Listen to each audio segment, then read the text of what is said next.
আপনারা দেখতেই পাচ্ছেন যে হাদির লাশ ইতিমধ্যে সংসদ প্রাঙ্গণে এসে উপস্থিত হয়েছে। শরীফ ওসমান হাদির প্রাথমিক আন্দোলন এইমাত্র জাতীয় সংসদ ভবনে উপস্থিত হয়েছে। আপনাদের বিনীতভাবে অনুরোধ করছি, আপনারা ধৈর্য সহকারে জানাজায় অংশগ্রহণের লক্ষ্যে অপেক্ষা করুন। আপনাদের সহযোগিতা কামনা করছি।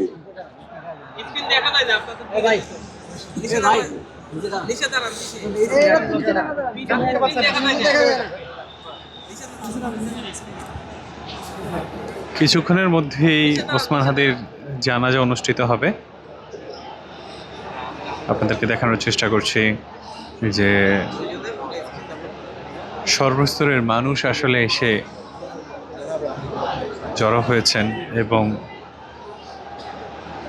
হাদিকে তারা ভীষণভাবে যে মিস করছেন আসলে তাই তাদের কথাতে ফুটে উঠেছে। আমি আরো দেখানোর চেষ্টা করছি যে লাখো মানুষের আসলে জোয়ার।